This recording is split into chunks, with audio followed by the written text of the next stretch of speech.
Hello student, Shreyas school English medium standard 7 subject science chapter number first, जिसमें हमने nutrition के लिए देखा था mode of nutrition in plants, देखा था photosynthesis in food the making in process. तो मतलब इसमें क्या बताया गया है कि किस तरीके से लीव्स मतलब कि फूड फैक्ट्रियाँ होती है और raw material must be in reach the leaf, मतलब किस तरीके से पत्तियों तक पहुँचाया जाता है और जैसे मिट्टी में फिर ट्रांसपोर्ट किया जाता है, कार्बन डाइऑक्साइड भी पहुँचाने का काम किया जाता है। अब हमें यहाँ पे सेल्स बताए गए हैं, तो सेल्स के अंदर हमें क्या देखने को मिलता है, तो जो सेल्स है उसको हम किससे देख सकते हैं, माइक्रोस्कोप से देख सकते हैं। क्योंकि क्या होता है, जो सेल्स होता है वो एक चीज़ से बना हुआ होता है, जो बाउंड्रीज हमें देखने को मिलती है सेल मेम्ब्रेन होती है।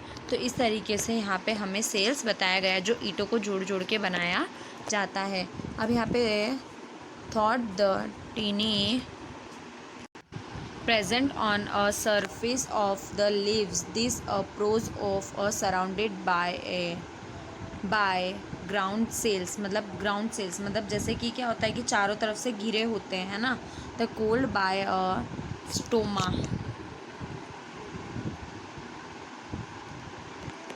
अब हम आगे देखते हैं कि water and mineral are transported the leaves by a vessels and the like a pipes and the thought out the roots, मतलब कि हमें किस तरीके से पहुंचाने का काम किया जा सकता है। तो जैसे कि पानी की वजह से, फिर उसके बाद में कि यहाँ पे बोला गया है कि वेसल्स की वजह से, इस तरीके से पहुंचाने का काम। जैसे branches the leaves they from a continuously the part of the passages for nutritions to reach the leaf, they are the called by a vessels, मतलब कि वेसल्स मतलब कि यहाँ पे क्या किया जाता है कि एक ही तरीके से एक ही रास्ते से पहुँचाने का काम, द ट्रांसपोर्ट ऑफ मटीरियल, जो चैप्टर जो हम 11 में देखेंगे। अब हमें यहाँ पे बताया गया है ग्रीन पिगमेंट। ग्रीन पिगमेंट मतलब ग्रीन पिगमेंट किस तरीके से बनाया जाता है, तो जिसके अंदर ज़रूरत किसकी होती है, क्लोरोफिल की होती है। क्लोरोफिल तो जो capture the energy of a sunlight, मतलब कि पूरी एनर्जी कैप्चर कर लेता है। और कैप्चर करने के बाद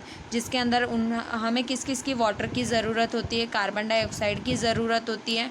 इस तरीके से फोटोसिंथेसिस होता है। देखिए यहाँ पे आपको बताया गया है, तो कंबाइन कर कर बनाया जाता है, तो जिसके अंदर हमें ऊर्जा की ज़रूरत होती है। क्योंकि क्या हो जाता है कि इसके अंदर फोटोसिंथेसिस मतलब प्रकाश संश्लेषण की क्रिया होती है, तो जिसे हम प्रकाश संश्लेषण भी कह सकते हैं। तो यहाँ पे द सनलाइट मतलब कि पूरी की पूरी necessary the process the photosynthesis, तो फोटोसिंथेसिस की ज़रूरत होती है। अगर ये यहाँ पर होगा ही नहीं तो सब जीव कैसे जीवित रह सकते हैं, ये भी हम देख सकते हैं। The solar energy is captured by a leaves and storage the plant in the form of food, तो किस तरीके से वो स्टोरेज कर कर रखते हैं। The sun is the ultimate source of energy for all the living organisms. Can you imagine life on the earth in the absence of photosynthesis?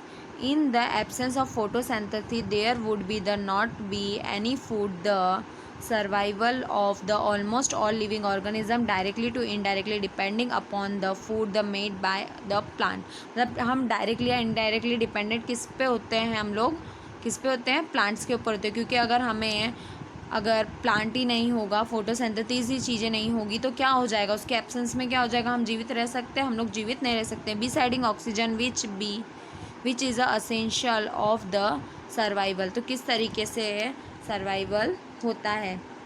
चलिए अब हम आगे देखते हैं।